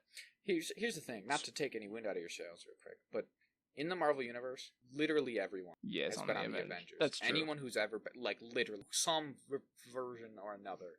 Whether you're on the West Coast Avengers or the East Coast, or the 50 States Initiative, where there's Avengers in every state. The Great Lakes Avengers. The Sandusky Avengers. Cedar Point Avengers. They just fight in Cedar Point. Everyone has been a sort of on the Avengers. Like, Moon Knight has been in Avengers. That's true. He was a West Coast Avenger, to be fair. But so yeah, the thing is, they could shove anyone in the MCU. I just wonder if who on the show is going to make that jump. Besides, because all the characters right now are characters we've already met. I mean, I will say they did a weird sort of thing towards the back half of Phase 3 there, once the Avengers disbanded, that, like, there's a lot of characters in Endgame in particular, I'm thinking of the Endgame final battle, right? There's a ton of dudes in there who never were properly, quote-unquote, Avengers, in the sense that they weren't on a formal Avengers team other than the final, but, like, Wasp was never an Avenger. Ant-Man, for that matter, was hardly never an Avenger. Yeah. He was only Black Avenger Panther for was never an Endgame. Avenger. Right. So, like, it's kind of a nebulous thing. It's more just... They're on the good guys. For the purposes of the MCU in particular, it kind of feels like when we do the team-up, Who's ever there? Who's there? Who's there? They're You're Avengers. It's kind of like the Hawkeye thing. Like, hey, if you walk out the door and you fight with us today, you're an Avenger. Yeah. You close enough. We're flying in the sky. I got arrows, and we're fighting robots. None of this makes any sense. None of this makes any sense. You're gonna be an Avenger. You're gonna be an Avenger guy. Like by the end of this, Loki's gonna be an Avenger. Basically, I mean, Doctor Strange technically not an Avenger. Not an Avenger. He's again, it's not really. That doesn't important. mean anything. So yeah, I think, and like you said, this kind of seems to really support it. That well, and I guess we should have known though. I don't know why I said this show. All three of these shows obviously feature very important, prominent characters who, while maybe were prior to Phase 4, maybe like I don't know, B tier, not like C tier, but like B tier characters. Yeah. Right? They weren't on the top tier of like the main Mount original Rushmore. Avengers. Yeah, the main original six Six. Avengers and stuff. These were big characters, and now like Scarlet Witch seems to be Moving up. yeah, probably maybe an A tier Avenger now, or whatever MCU character moving forward. I think she definitely will be. Obviously, Sam Wilson is just Captain America now. Yeah. Loki seems to be gonna get a lot to do in this phase. So yeah, I think it's safe to say that these characters are going to be moving pretty fluidly back and forth between the movies and the shows. Because I think we said, I mentioned how, like, for a while I was theorizing, like, maybe they're going to want to kind of keep this, even though they're connected, maybe they want to keep them separate. Like, maybe Secret Invasion isn't going to have all the characters, but it'll have the show characters or something. Right. I feel like we both mentioned that. I think it's all just going to, I think, totally interchangeable. Again, there's no reason going forward to not just treat the shows as full-on equal entries to the MCU in the same way that the movies are. Yeah, I'd have to agree with that. Now, what I want to bring up, because you mentioned the A-list Avengers, is how they're going to address the absence of Captain America and Iron Man. Specifically because in the Eternals trailer, they have a scene where they directly reference the fact that who's going to lead the Avengers now that Captain Rogers and Tony Stark are gone. Now, I think they will also do this in Shang-Chi, and I think they will also do this in Spider-Man. Well, Spider-Man's kind of obvious because he, in his last movie, the second movie, he's like sort of Tony Stark's been a big, mentor. Kind of like, Tony Stark's essentially been his father like, figure. You're like my, you're a bit of my heir to this. Yeah. So like, I wonder how, like, if Shang-Chi will reach out or connect, because Wong's in it, so that might connect him to people. Like, the Wong might be his connect to Doctor Strange, thereby connecting him to everyone else. Yeah, I guess that's actually something I want to talk about. Maybe we should talk about this more so when we get closer to Shang-Chi, or even after we see Shang-Chi. But I have been wondering how he's going to tie in. I guess it also kind of remains to see exactly what he can do. But traditionally in the comics, also, Jack, I should say, apparently that's not how you say his name. Oh, it's like Shang-Chi? I think it's Shang-Chi. So maybe we should try to start doing that from now on. Shang-Chi? Oh, yeah, Shang-Chi. I apologize to any listeners. No, it's fine. We don't mean to. We're dumb. We're We're dumb white boys. That's who we are. So we'll try to do that from now on, if that's correct. We apologize. But so, I've been wondering, like, how is he gonna really tie in though, right? Because traditionally in the comics, he doesn't have power. I was gonna say his power, but the thing is that he doesn't have powers. He really is just very, very good at martial art, like real good, but also just like a human level, which compared to a lot of the other Marvel characters is pretty underpowered, right? Like we mentioned from like Giannis's Black Widow, she can't imagine the god from space needs an ibuprofen. Like exactly. So it's not. I guess maybe like. I think it does seem like in his trailers for his movie that he is going to have more going on than just that. But still, I think he's going to have the 10 rings. Maybe by the end of this he'll have the 10 rings. But I had been kind of wondering, like, how is he going to like, what is he going to do in the larger like scale of the MCU? Mm-hmm. Like, no offense to him, and again, also though, like obviously Black Widow, Hawkeye, grounded, non-powered characters have stuck around and been useful, for the whole lifespan of the MCU. So it's not that he couldn't stick around, but I had been wondering that. But I guess, now that you say it, obviously now that we know Wong is in that, maybe that'll be his bridge to the larger MCU. I think so. Maybe he'll also just be in Doctor Strange. Maybe Doctor Strange, Multiverse of Madness, is just going to be Avengers 4.5. An Avengers movie, essentially. I mean, it's getting to that point. We're getting everybody. Well, because also people have been theorizing that, like, I guess Doctor Strange is in Spider-Man, but maybe Spider-Man will also be in Doctor Strange. Yeah. I've seen stuff Elizabeth Olsen said, well, I might be in Spider-Man. Maybe she's in Spider-Man too. Like, maybe those... It's starting to feel like those two movies are going to be very, very heavily... What is interesting is that nothing has leaked from Doctor Strange. Like, there have been no set photos. Nobody has seen it, but But what's interesting is that people have seen a lot about Thor. Like, we've seen a lot of pictures of Thor. Yeah. Russell Crowe has said on Australian radio, "Oh, I've just done being Zeus." So he just revealed who he was. He's Zeus? He's Zeus. In Thor Love and Thunder? Yeah. I didn't know that. Well, What the hell, Russell Crowe? How are you going to spoil that for us? which I think, spoilers, he's gonna get God butchered, like, immediately. Yeah, he'll just be like a bit of a cameo. Yeah, he'll be like, "It's me, Russell Crowe. I'm here," and then he'll get God butchered. Real good. Ares. Huh? What if we're gonna get what's his name? You just call him Ares. He's Zeus. Oh, that's what I meant. So we're gonna get. I said what I was trying to search for. Jesus, but yeah, I'm keeping Ares because he's. I like him. He's in the comics. He's got like Ares is interesting. Yeah. I'm sorry. Yeah, go on. Yes. So I think there may be more, and also there's not a lot of set photos of Spider-Man. No, there's not. So the single most that I've seen from Spider-Man No Way Home is from all those revealed Lego sets. is like his new suits. He's got this new black and gold suit. He's got his black and red suit. It's one of those things where, you know, like, he gets all kind of... He's got a suit that seems to be like a mix between an Iron Spider suit, but also Doctor Strange. Like, he's going to be doing some magic. Like, yeah, he's got... And there's like... Well, I say the Lego sets, but also, like, the Funko Pops have been revealed, which reveal him doing, like, the Doctor Strange hand things, and he's got some kind of amulet of his own on his spider suit and all kind of stuff. But yeah, we haven't seen much from, like, official outlets of any So kind, these movies, I mean, we joked that it's going to be Avengers 4.5, but they're clearly more concerned about these two movies than they are about Thor. Not to say that they don't care as much about Thor, but I think Thor may have less implications. Yeah. Or, like, less... Because I feel like maybe they feel that, and this would be true, that anything from Doctor Strange will give away key plot points going forward, as we've spoken about at length this episode. Yeah. So I just think it remains to be seen. And I can't even imagine what, like, the trailer is going to be. Like, it took forever to get an Eternals trailer.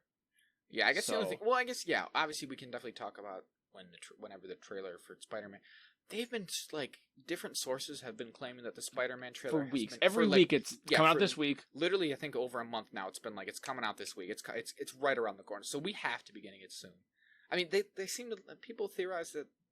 I've never noticed this personally, but I guess they usually coincide trailer releases with, like, movie releases when they can, to be like, get people into the theaters to be, or I don't know, I don't even know what the logic is, but so people are like, oh, the Spider-Man trailer's gonna come with Black Widow, but it just hasn't. It so just, I don't know, Shang-Chi maybe it'll come came with Shang-Chi, I don't know. Shang-Chi. Yeah. I literally did it immediately after we said we were gonna do it.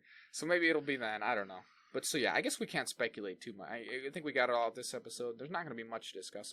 Again, I keep saying that, but until What If, maybe there's some juicy stuff in there, but overall, I guess we're not going to be able to know until at the very least the trailer, or at worst until Spider-Man comes out and some of this stuff is fully moved forward. But yeah, it's definitely fun to speculate for an hour and 5 minutes. It's interesting to see how this is all going to tie in. And again, it does kind of feel like this multiverse stuff is the unifying, like, thread event for Phase 4.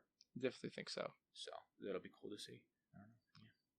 Do you want Ack Attack into... let's Ack Attack into... Bad Batch? The Bad Batch, sure. Yeah. I gotta say... episodes... 10 and 11. Is it it's 11 and 12. It's 11 and 12, We right? did 9 and 10 last time we talked about it. Gotta say... 11 and 12. Although, and also, this worked out well, because this is a bit of a two-parter. Oh, yeah. They're pretty closely connected, so it's probably good that we waited, actually. Yeah, it worked out pretty nicely. So we went to Ryloth this time around. Spoilers the first for the one of those. Well, yeah. Spoilers, of course. In 11 there was almost no Bad Batch, was there? Pretty much non-existent. I didn't even... I was a little confused. I was like, are they just not going to be in this episode? And then, of course, they had to tie in some way they're buying weapons illegally. So you've never seen the Clone Wars or Rebels, really? Well, no, I've seen the Clone Wars. There's some of it, but not the parts that are important to this episode. Well, you must have. If you watch... This is... Champs and Duels in Season 1 of the Clone Wars, so... I saw when did the Clone Wars come out? 2008. Yeah, that's when I watched the Clone Wars. Okay, so I don't was know 7. If it's super fair for you to get all offended that I said you haven't watched it. No, I've watched it. No. Technically, any of it? Well, I that's fine. observed it with my eyes. That's fine. But I haven't in 13 years. But so I guess a lot of this kind of would be lost on you. Definitely is. But yeah, this was interesting because of Hera and Cham Syndulla, who is kind of like I said this to you earlier. Cham Syndulla at this point is something of like he's kind of a Saw Gerrera character. Not quite so much, because Saw Gerrera is in absolutely everything. He's been in so many different Star Wars properties. Cham Syndulla is, as best as I can recall, was in the Clone Wars, and then in Rebels, Hera Syndulla was one of the main characters, which was kind of significant because we're all like, oh, that's Cham's daughter. That's really cool. Which was just kind of a passing sort of thing until Cham Syndulla shows up in a couple of episodes of Rebels, and then he's also in, obviously, this now, and then he's in a novel. But so he's been around, and I told you, like, he's something of an interesting character to me in the same way that Saw Gerrera is. I like this idea of these rebel characters who are fighting in the Clone Wars and then immediately have to transition into fighting the Empire. The Empire. Even when they think war is over. Yeah, it's just an interesting kind of thing. Like Saw Gerrera, it seems, never stops fighting for hardly a day until he's killed. Even like what's his name? Cassian Andor in Rogue One. There, he's got that line where he's like, "I've been in this fight since I was 6 years old." Cassian Andor. I don't think that's his name. I believe it's James Clydesdale. Oh my goodness. No, his name's Sorry, Cassian Andor. sorry, listeners. I like calling him James Clydesdale. It makes Zach mad. It's a running joke we have where Jack likes to get me mad by saying Rogue One's the best Star Wars movie. But I can't name any characters. So then I always say, well, if it's so good, name any of the characters, and he can't, and that's what he thinks. That's what he tried to call Cassian Andor. And also Jin's father. There's two characters named James Clydesdale. James Clydesdale. And neither of them are James Clydesdale. But so... It's so fucking stupid. But so he also did the thing of like, I've been in this fight since I was 6 years old. Like, so it's an interesting concept of, I'm trying to think if there's any good like real world analogies for it. I don't know if there is. There probably is that I can't immediately draw. But like, yeah, this idea that these characters who unfortunately are locked in they jump right from one war to another for their whole life. Their is whole fighting. life, yeah. It's kind of. I mean, he almost mentions as much in the episode. So in this one, he's kind of like, he's like, the war's over. I want to stop fighting.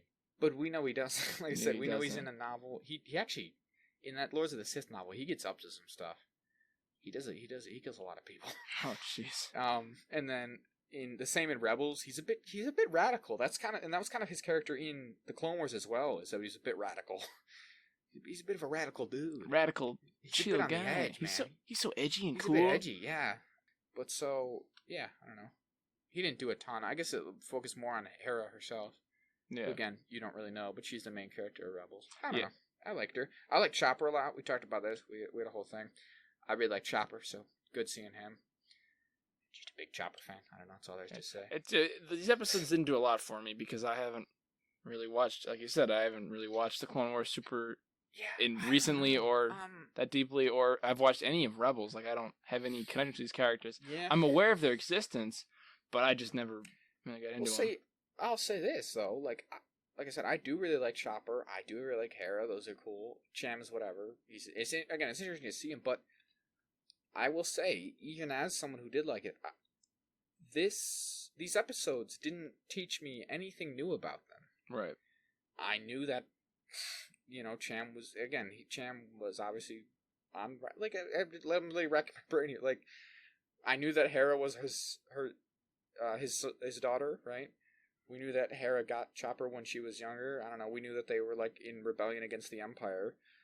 Two of the times we've seen them in Lords of the Sith and in Rebels, obviously, we knew that Cham made the jump from being a rebel fighting for Ryloth against the Separatists to being a rebel fighting for Ryloth against the Empire. Like, these aren't revelations. Maybe if things were a little different and it was like, oh, so Cham is one of those characters who goes from fighting in the Clone Wars to fighting in the Galactic Civil War, that would have been a bit of a revelation. But it wasn't.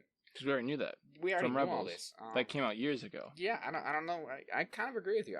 Not that I didn't like them, and I'd liked seeing them. There wasn't much to these. I guess, if anything, we got a little more... Like, I did like the Crosshair stuff. I like that Crosshair seemingly now is going to be actively hunting the Bad Batch. That should be cool. Which I feel like we mentioned, they got to kind of... We only got 4 episodes left. They kind of got to do something, because I don't know what the... I'm losing the plot here. Well, so to be honest, something I want to say. So, real quick before we get into that, with Hera and Cham being in this episode, I've seen some people, apparently, really it's a discussion that's been going on, I think, a little bit the entire season here. Right. But it's maybe come to a head this week, is that people are saying like, man, the Bad Batch is maybe emblematic of Star Wars as a whole. And we did talk about this a couple weeks ago because you in particular brought this up. Is that it kind of Star Wars can feel overly small sometimes. Yeah. In that this is this massive universe, but so many characters bump into each other, so many plot lines and intersect and rubs overlap. up against, and it gives the universe the impression of being smaller than maybe it really should. And right. Again, the Bad Batch in particular has been something of a revolving door of cameos. Yeah. Right. Cad Bane and the General Moff Tarkin. No, who's the guy? No, Tarkin. Yeah, no, Tarkin. I was right. You're I'm right. usually not right about this. I was trying to think of Fennec Shand, the clone guy. You said Cad Bane, Rex. I'm at the other clone from these episodes, not Rex. Cutler Quain. No. The one from these specific ones. Hauser. Well, Hauser. He's not a cameo because he's not been anything before. Oh, I thought he had been. No, I thought he was. First appearance. Okay, I wasn't sure. But the point still stands. It's been a lot of that, and people are like, "Man, is it too much of these cameos of these characters we already know?"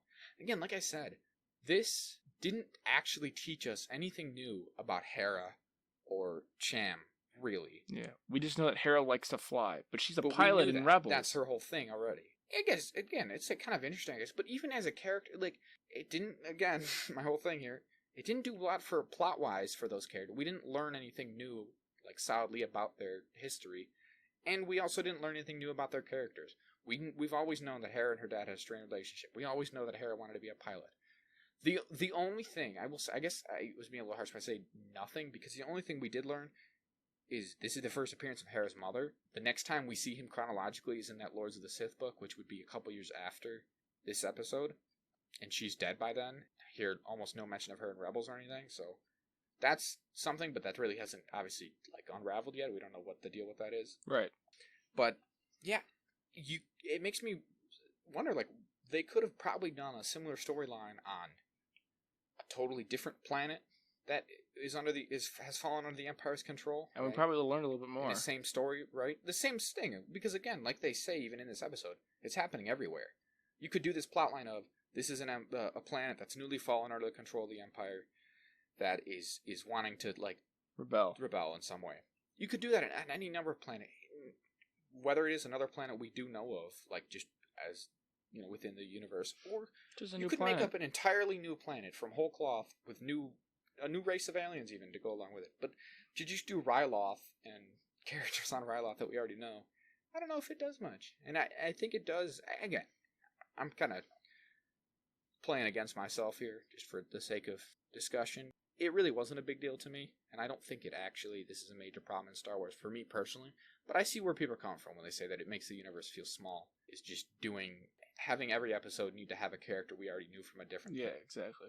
Well, this isn't really has to do with what we were talking about, but one thing I thought was weird, just like an offhand comment that they mentioned, is how, because Star Wars is a galaxy, I feel like because that scope is so big, your brain can't actually comprehend it. Uh-huh. Because when you think of Coruscant, you think of the whole planet as that one part of the city. Yeah. But Coruscant is a planet. Uh-huh.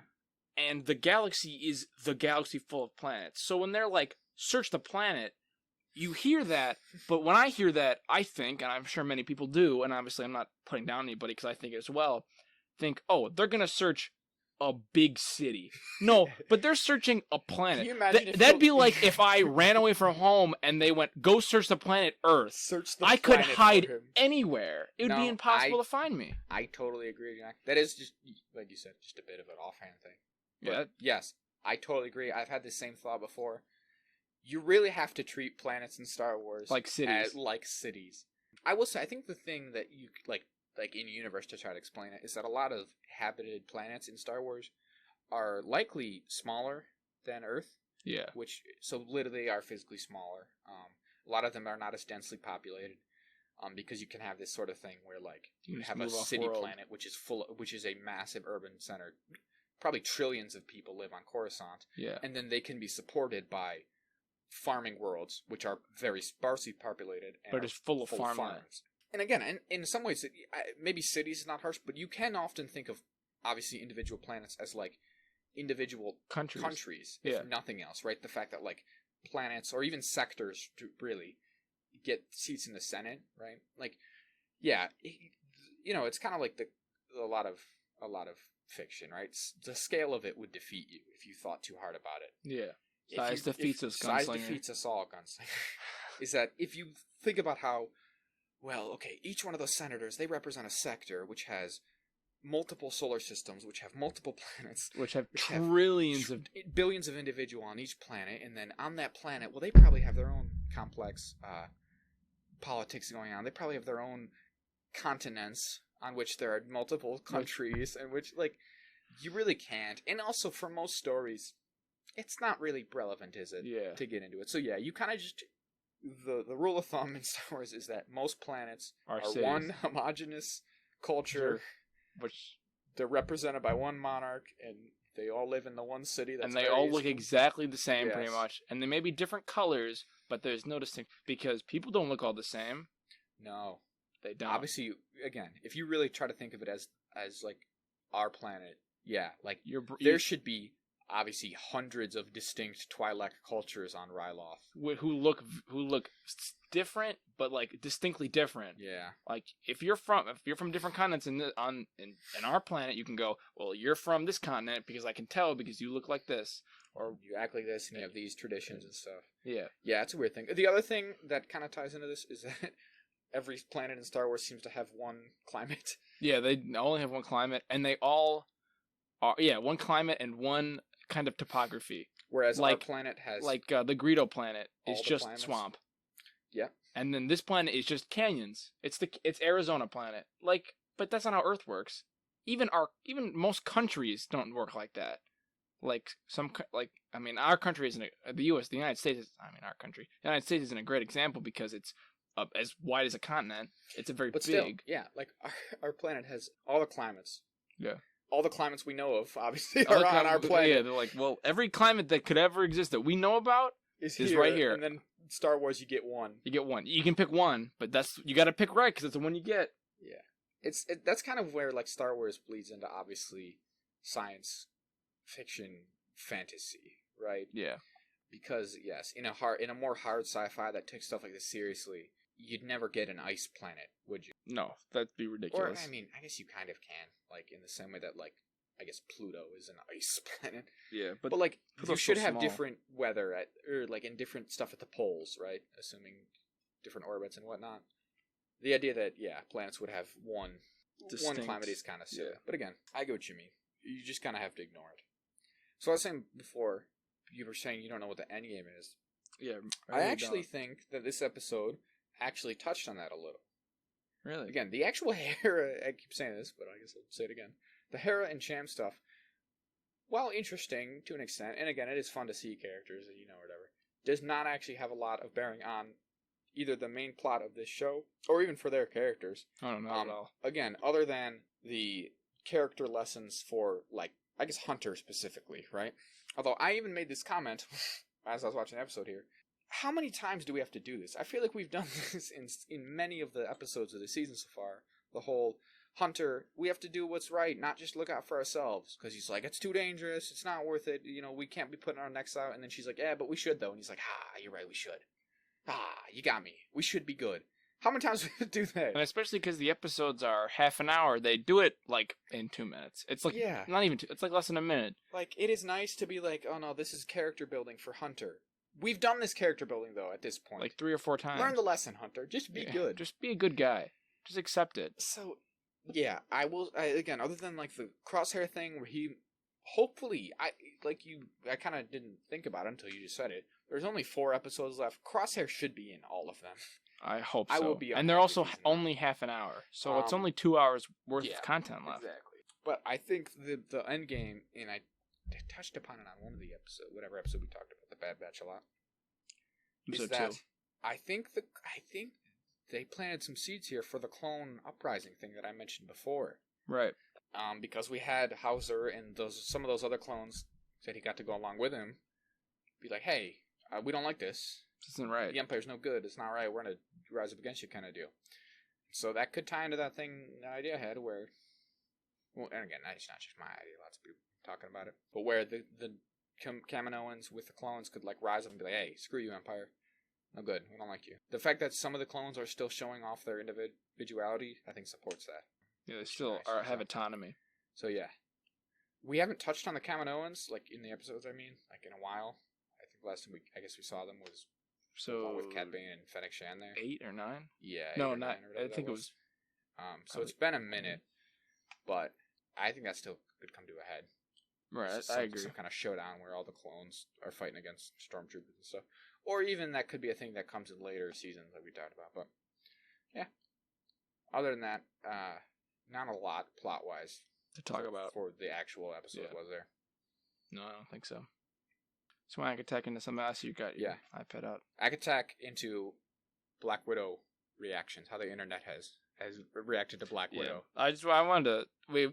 There might be wondering, people listening to this, why we didn't put this right after we were talking about Marvel for an hour. And there was a reason for that, because we talked about Marvel for a straight hour. So we're just trying to break it up a little bit. And also, this isn't like going to be super long. This is more like meta. Yeah. This isn't about the movies as much as it's about people who watch the movies. To movies. And yeah, Black Widow isn't really tying into the whole multiverse stuff, is it? No. So it's not. I don't know why you're in for me. Well, I don't know. Yeah. Just try to create a dialogue. Oh, jeez, dialogue in an audio format? You're fucking crazy. Well, that's all it is, isn't it? This is one big dialogue. What is this, a theater of the mind? Oh no! Let's come back. Full circle. Okay, so a big one. So just to reiterate, we really liked Black Widow. I think none of these problems that we're going to talk about apply to us. No, not at all. We were not this critical of it, right? Does that make us Marvel soy boys? Who knows? Soy boys. Or, I don't know what we are. Cucks? Are we the real fans, or are we the not real fans? Did the real fans hate it, maybe?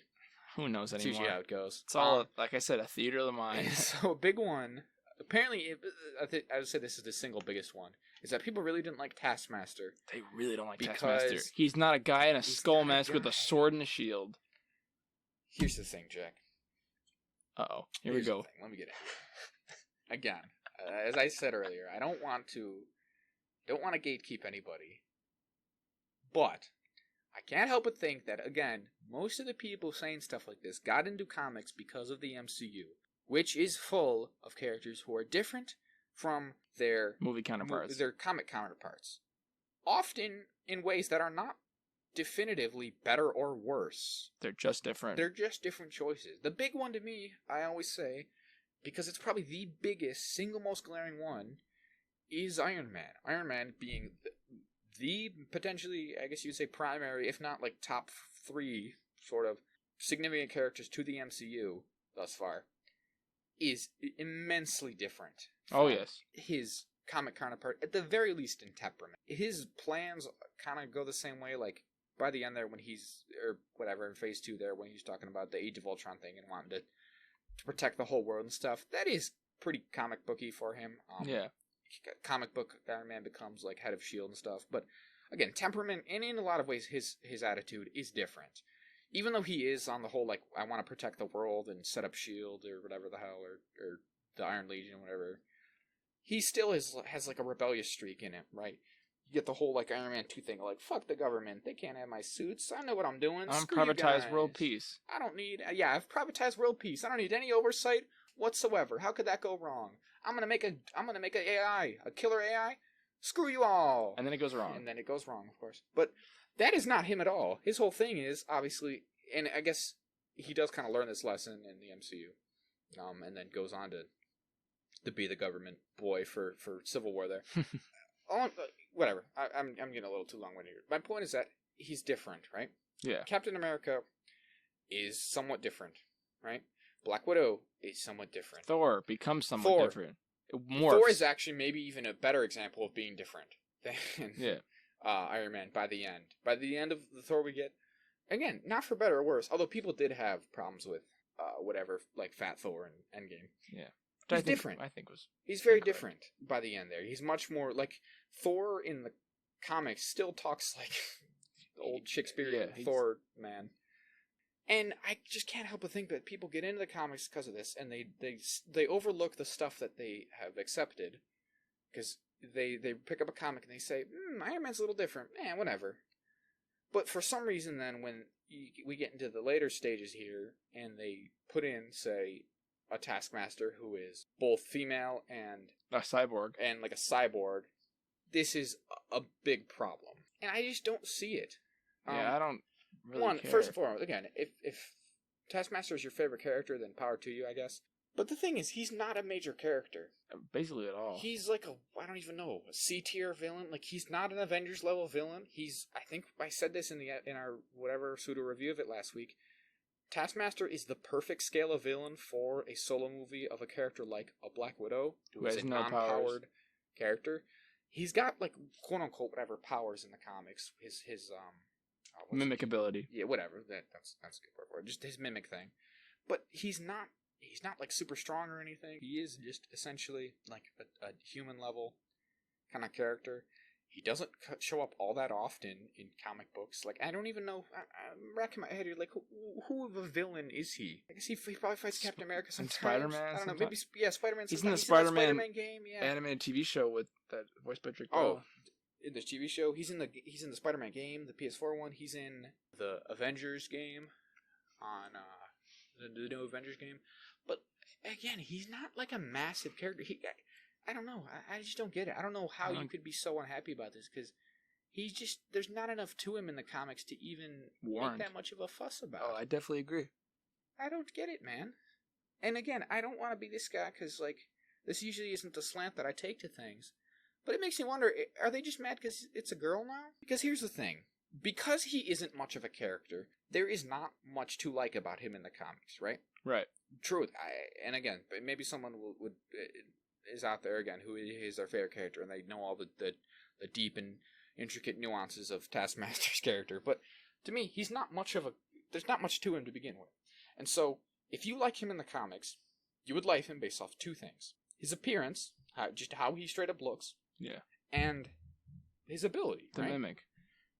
The thing is, he got in both. this movie, it looks like Taskmaster and acts like Taskmaster. What is there to be all whiny about? I think, I just think because it's for Black Widow, and it's just not quite what you want it to be. Because I don't get it, man.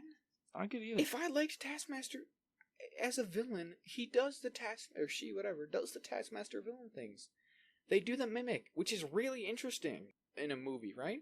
Like, potentially, I think much more interesting than a comic is that you literally see her do iconic, like, poses and stuff from the movies. Really cool. I don't see how someone could be bothered by the fact that the powers are different, that they're from, like, her implant, not from, I don't even know. I don't know how being real smart, I think. I don't know how comic Taskmaster gets his powers, but that's, like, something in particular. They're like, why'd they make her a cyborg?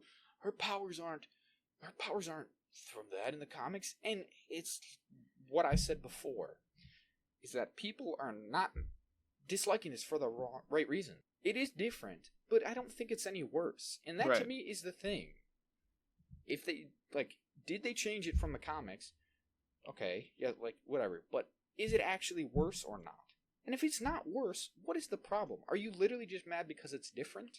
Yeah. That's just silly. People getting mad at stuff. And if anything, I know this all I've been saying, like, oh, I don't want to gatekeep. I feel like it's almost like reverse gatekeep. I feel like people do this as a way to gatekeep for their own selves, Jack. Yeah. It's people who say, I know so much about the comics. You don't even know. This is you like this movie? No, you can't even like it because it's actually different from the comics. You don't even know about it, but I know. You don't know about the comics, so you didn't tell because in the movie it's actually just fine. It literally is not a problem. Being assholes, pretty much. It does not actually negatively impact the movie at all, but because I know so much about the comics, I couldn't even stand it. I couldn't stand that they made Taskmaster a girl. Also, it's kind of surprised me because I think we talked about this in the episode we talked about prior to Black Widow. We knew that Taskmaster was a girl. I thought everyone knew that, pretty much. Oh, I didn't know that. Oh, but didn't we mention that? That we knew? I thought it was like rumored to talk about? No, I didn't know that at all. I thought it had been theorized, like, at least not that I saw. Months prior. We didn't talk about how people thought maybe Ilana was even Taskmaster. Maybe we did? I don't remember. Back in episode 3? Slave 1 Fiasco? I don't know. No. When we were in the theaters, as it was starting, I whispered to you that I thought maybe... Or it was a clone. That maybe it was a clone of her. But I always had been going to something that it was a girl. I had no idea. Oh, really? Okay. Well, then maybe that was just a theory. I don't know. I think there was never a dude cast and everything, and people kind of had put the piece together that maybe the girl who did end up playing her was Taskmaster. I don't know. The point is, like, I don't know. It's weird that people, like, only after it officially happened freaking out, because usually that's the type of thing they'd freak out well before during the casting process. Yeah. Oh my gosh. They're going to make Taskmaster a girl? Oh no! How What's could next? they do this? My childhood is ruined. Is Kang going to be black? Oh no! Oh gosh! Oh, Oh, they did it! Oh my god, they did the thing I didn't want them to do! Whoa! Yeah. Again, it's just not relevant. I don't give it the promise. Taskmaster isn't known for being witty. Like, it's not like you're going to be like, oh, she was silent. Taskmaster, my favorite wise talking villain. No, like, yes, she didn't talk at all, which is a bit of a departure, but I don't get it, man. I agree. I feel like people are just being assholes. I agree. Like, yeah, they're just trying to find something to be mad about, just to be mad. Because, case in point, in this same movie, you know who was changed massively from their comic counterpart? No. Was Yelena.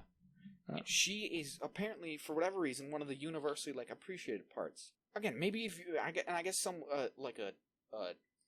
you know, someone on the opposite side of this, their point would be, well, we like Yelena because Yelena was done well. We don't like Taskmaster because it wasn't done well. But I just don't know what else they should have done. I don't know what was bad about it. Yeah. They even gave Taskmaster the shield he has in the comics. He's got the she had a shield and a sword. Like that's all they do. That's all there is to him, man. Yeah. And again, I'm trying to say like, oh, I've seen people say that she whatever. You get it. Taskmaster in this movie was like underpowered relative to the Taskmaster in the comics. And I suppose in a sense, due to the way her powers work now, it does seem like her powers could be disabled if you removed like the chip or whatever, or somehow took all that out. Yeah. That because it's not innate to her, that is in a sense a weakness, I suppose. Right. But also, again, I don't know how else to say this, but in the comics, Taskmaster is not a powerful villain. No, not at all. I think the only comic I've personally like actually read, and, you know, obviously there's a lot of comics, you know, and I'm sure this applies to you and a lot of people that I sort of know of, but the only comic I can think of that I've personally actually read where he is a villain is the Moon Knight run from 2006, in which Moon Knight kicks the shit out of him. Moon Knight, one of the most ground level, like basic ass characters in comics, or in Marvel comics, beat the shit out of him. Like, he's not an Avengers level threat. There's no other way to put it. He never has been. If anything, I'm going to think controversial. Taskmaster in this movie might have been more powerful than Taskmaster usually is. Because he could fight like Black Panther, or she could fight like Black Panther, or all the like Avengers characters. Yeah, I don't know, man. Oh, she had a lot of resources behind her. Like she's very impressive, I think. She reminded me a lot of the Winter Soldier in the way that she was like unrelenting and ruthless and had a mask. Yeah, just like an unstoppable force. So yeah, I don't know. That was a big one. The other thing apparently people complain about is the CGI, which I literally just didn't notice at all whatsoever. Yeah. I don't even know it's not even like a situation where I'm like, oh yeah, there was that one scene. It didn't bother me, but I could see how that would bother people. I literally don't know to what they'd be referring. I agree. I guess, I mean, there's CGI in the sense that like there's a lot of stuff that you know It's CGI. It's CGI because you just know it has to be. Yeah, they didn't actually jump out of a giant flying room in the sky. I don't think they blew a big building out of the sky. And have Scarlet, all right, jump. Yeah, so like in that sense, I guess, like, yeah, that did look fake in the sense that I knew it wasn't real. You know what I mean? Yeah. But, like, it didn't jump out to me as fake. By that logic, you're gonna have to apply that to a lot of these movies. You know, Avengers Endgame is pretty. Chris Evans didn't actually hold the helicopter. Yeah. Like. Well, no, he did actually do that. Oh, I guess. That wasn't CGI. That was like other trickery. I mean, they got him out there. It was probably on an arm of some kind. Yeah. Probably just like a piece of helicopter. I don't need to correct you. I don't know how to do that. But no, sorry. Like Doctor Strange, they didn't actually fold the city in half or whatever. So like that was. He didn't actually get shot through dimensions when they had that mind trip. That's a weird one to me. But again, I just don't know what to say. I literally don't even know how to refute that, other than it didn't stand out to me. If there's particular scenes that did to people, I guess I'd have to look into what they were. And then the other one was, people said the plot was bad, which the plot wasn't exceptional, but it was just pretty straight up and down Marvel stuff. Yeah. No, nothing out of the ordinary. It's pretty on par for any MCU movie. Like, yeah, it was just a bit of a, we got to get the thing. Yeah, get the MacGuffin. But that's all of them, right? Yeah, they're just superhero movies, guys. I don't They're know. not, like we said in the first episode, they're not high cinema. They're just pretty good. They're pretty good. And We again, like they 'em. still have merit. It's not But like yeah, it's not gonna be a Da Vinci Code level. this one was a big intricacy. another again to go back to my constantly used mantra here. This one in particular focused on characters. It was about like family and bullshit. It wasn't about the plot. It wasn't an elaborate like. I don't know if they want you to think it's about family and bullshit. I don't think that kind of takes away from what they want you to. This wasn't an intricate, complex Plot. Inception / Tenet / Nolan style plot, was it? Yeah, not at all. This was just it was about the family and stuff, and also the plot. Civil War. Also the Civil War, sure. What? How was it about Civil War? At the end, it's about Civil War. Yeah. No, it does tie into Civil War. No, I get what you mean. Yeah, I don't know. Again, I guess I can't refute that one in the sense that I don't think that the plot was exceptional. I don't know if it was the best Marvel plot. Probably not. But also, it's just pretty... It's just Marvel, guys. Par for the course. I guess what I'm saying is it's weird to me that people are pointing it out as particularly bad, because I think it's just the same. I would have to agree. I don't know why I felt the need to do this whole bit this whole section where we defended Black Widow. Or a couple of Black Widow White Knights, I guess. But I don't know. It's just weird. Gotta offend her. Just enjoy more stuff. I don't know. Fucking touch some grass. Go outside. Yeah, just enjoy it. Not like I always say, just because it's Piper doesn't mean it has to be bad. You don't have to be the cool, ironic guy. Right. Oh, I don't like it. It's Piper. I don't have to like it. Fucking, if you don't like that's it, a good that's point, fine. Maybe it's just those people. But if just you do rally like me it, up. that's fine. You don't have to like defend it and be like, oh, I'm ironically liking it. I'm doing it to laugh. There hasn't been a Marvel movie in well over a year, and then one comes out and people like it, and they're already here. I mean, like, no, but it's bad. Don't you know that it's bad? You know it's bad for this. That just shut Didn't up. you know that Taskmaster in the comics wasn't a girl? Who cares? Like, really, who even gives a shit? Not me. That was really the point of this bit. Well, I mean, don't get we it. cared enough to do the bit. No, I guess we did. And They got and us. then in a way, they've won. Then haven't they? And knowing is half the battle. Yo, Joe. So I'm gonna attack out of this because we're kind of spinning our wheels here. No, Let's talk about something completely different. I don't know how much you keep up with video games, Zach, pretty. but there is a new fighting game that everybody's getting really excited about. It is Nickelodeon All-Star Fighters, I heard like, where all the great rumblings Nickelodeon about characters fight in a Smash Bros. Style arena fighter, like this. which is Pretty good. Clown World shit. Oh. To be frank. Oh, you're not on board? I don't know how I feel. I think it's funny. One of the funniest parts about it is that I don't know how much you know about fighting games, but I don't know too much, so I'm kind of blindly in the blind here. But there's this thing that I've heard thrown around called rollback netcode. Oh boy. And I don't know a lot about it, so I won't explain too much about it. But basically, it's just the quality of the online servers is as layman as it's gonna get. Because Sure. again, I don't know that much about it. I know as much as I know that I don't know a lot. And it has this. But you know what doesn't have this feature? Let me name you a couple games that don't have it. Smash? It's Smash, Tekken 7, and I Whoa. think 2 other very prominent fighting games don't have this feature. But the Nickelodeon All-Star game, which has such characters as Powdered Toast Man and Lincoln from the Loud House and Danny Phantom, I was just definitely gonna ask does. if Danny Phantom was He's in it. SpongeBob's in it. Patrick's in it. Obviously, SpongeBob's got to be in it. Who I else think- is in Nick? Is Aang? We don't know. They very well could be. There's DLC for it. They've confirmed there's DLC, Wow. and there's been a bunch of But pretty. yeah, good... so I was gonna ask if like this means that it's gonna have worse multiplayer than Smash, No, it's gonna have better. but it's gonna have better. Definitively better 'Cause multiplayer than Smash. I was just gonna say from my own personal experience that the Smash multiplayer is atrocious. It's I've never practically actually used it. unplayable. I've never used it. I used it once and it didn't work. Yeah, I've never really that's used what it. I mean. It's practically unplayable. You can't really use it at all. So Yeah. I thought, so that's funny. Honestly, dude, more and more getting to the point where fuck Nintendo. I'll cut that out, listeners. You'll never hear that. All my homies hate Nintendo. That's not true because I like Nintendo. I own it. Man. I mean, I play my I don't know Switch why, more than man. anything.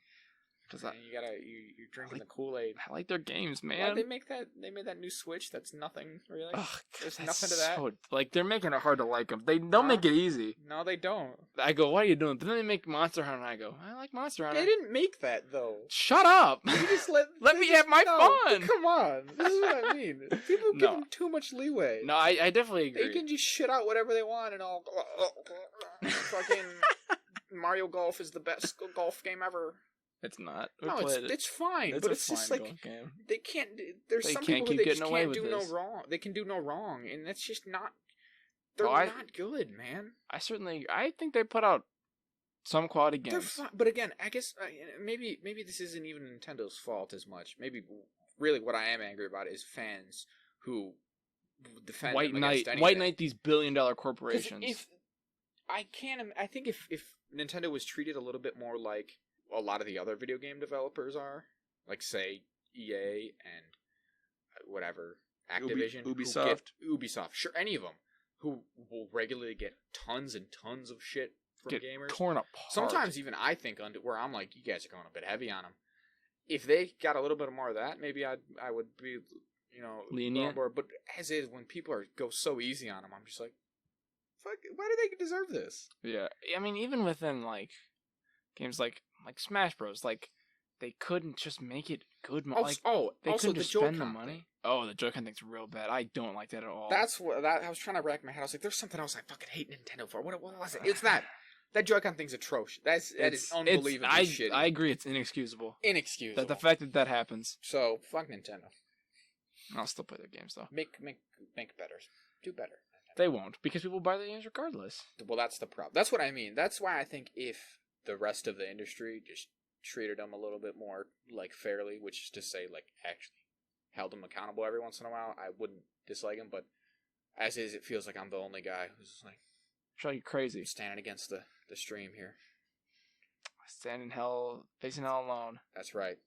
I'm the last good man left. All right. It's me. The guy who doesn't really like Nintendo. That's me. I'm facing down the army. It's like the memes where it's the little anime guy fighting the big monster, and it's all the Nintendo stands, and then it's me at the bottom. But that's just a Dark Souls reference. With the giant? Dark Souls then. Sure, it's Dark Souls. It's Ymir from Whatever Dark it Souls is, 3, man. and you're I the just- Ashen one. You're too easy on him. I Jack, agree. is Breath of the Wild a perfect game? Jack, No. Is it perfect? The weapons break. I hate that. That's what makes me not want to buy it. I'll be Well, honest. in its defense, I've just had to do a 180 here, but that is You just- intentional. That is an intentional thing. It doesn't matter if I don't have to like it. My thing has always been, I don't see how it could be perfect from just a technical perspective. Because there's tons of glitches in it. Yeah, You it could still just break does the glitch. game. Yeah, exactly. And on that note, we'll probably wrap up the episode here. After we did a wide range of topics. Yeah, we did it. If you listened this far, congratulations. You went through a lot of shit. Also, we're just going to say at the end of the episode here. Last episode may sound a little weird 5 minutes in. That's a weird mic thing we didn't account for. We did know that would happen. That has not happened before. Hopefully it won't happen again. Yeah, we think we figured it out, though, and shall prevent it in the future. Yeah, we're gonna try to fix that file. So if you listen to this episode and you go, that's weird, I listened to episode 4, because I listen to the whole series every day, and I've never noticed it. Thank you. And that means we fixed it. Yeah. If you don't, ignore this part, maybe? I don't know. Anyway. We're trying is all. We just want to let you know that we did recognize, and we're doing our best. We're doing our best to do it in due time. Unlike Nintendo and their Joy-Cons. Fucking Joy-Cons. But again, we are amateurs at this. We've never done anything like this before. Yeah, so. Please forgive us. Yeah. Or don't. I don't give a shit. I don't need your fucking validation. No, I'm doing a 180. Jack, oh, jeez. I'll probably cut that out. You're too hard on him. But anyway, that's going to be our episode for today. Yeah. As always, this episode was created, written, produced, executive produced, craft services. Oh, what do I always say? By I us. was the best boy. J and Z. Jack was the grip. What was I? The grip. The key grip. I don't know. He does lights. What? I was just doing I was the best boy. Oh. These are credits that you get on movies? You don't know what a key grip does? I don't know that stuff. Man. I was on the soundboard. Sure. Yeah. We did lights. I was on backstage doing the fly system. It's a little stage crew reference. This is stage crew. You were on stage crew and you don't know what a grip is? Shut up. God, I was on the stage itself. I didn't do lights. I didn't do Get lights. outta here. Whatever. This ending is going on far too long. I'm keeping it all in though. As always, our logo is done by Jeffrey Gonzalez, our good friend. That's right. And you can Friend of the show. follow him on Instagram at inkocean.jpg. I almost completely forgot and gave away his personal Instagram. Like just straight up. Follow him if you'd like. I believe he has a Redbubble. I don't know. I believe it's under the same name as well. where he sells more of his art. So yeah, He does a 2D style of animation, like a Betty Boop kind of old style. If you're into that, good stuff. I'm sure you can pay him to do whatever because he's an artist. He needs money. That's right. Jeff, if you're listening, thanks, buddy. Really appreciate the work you do. So I guess that'll be the end, and we'll see you next week. Thanks for listening. See ya. Bye now. Wait, don't stop the recording. It's me, Editing Jack from the future.